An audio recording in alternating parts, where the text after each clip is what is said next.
The dynamics of mindfulness, how mindfulness works. I'd like to speak about this from a Western therapeutic perspective, so I'll start. There's a therapy allegedly specifically for people that have suffered trauma. It's called EMDR, eye movement desensitization, and I don't know what the R stands for, but I've done it for a year. Apparently, it's common to do it for 6 weeks, but I've done it for a year, so I know I've experienced a lot of it. What my therapist told me, he says when people suffer trauma, the gut reaction is to do this. I'll show you, is to do this. He said that it's to stop communicating, to close the eyes, to cover up, to protect oneself.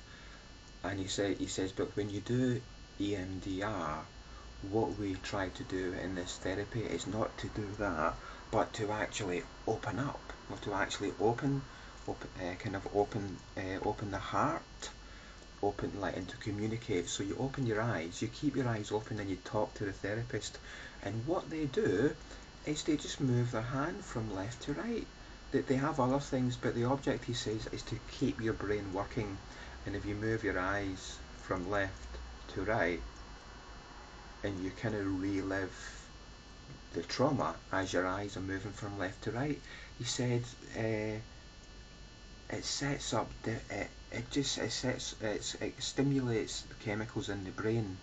No, you don't close down, you open up, and he says scientifically it can be proven that it's got a beneficial. No, we have data that this process of reliving the trauma, being aware of the trauma, keeping the brain open, and communicating, it leads to healing.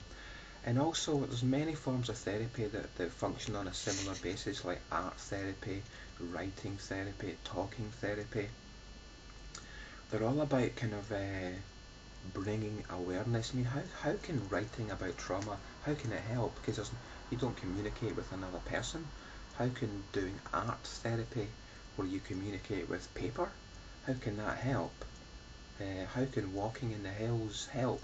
All these things are therapeutic, but as regarding therapy, there's data to show that art therapy works, there's data to show that writing therapy works, and my experience of EMDR and mindfulness therapy is they both use the same dynamic. They both keep the brain open.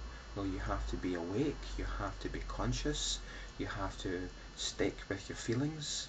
And so it's my experience, the dynamics of mindfulness is that for me it's quite similar to the dynamics of EMDR. My mind is open, or the mind is open, the brain is open, consciousness is flowing. And so to me, the dynamics of mindfulness is quite similar to the dynamics of, it's just basically about bringing awareness to the suffering, and that just is healing. It's healing. It's not closing down. It's not closing the chest. It's not closing the mind down. It's opening up, and it just seems that it leads to healing. So this is my amateur, first-hand experience of the dynamics of how mindfulness works, specifically with regard to healing trauma and abuse. Okay, thank you. Bye.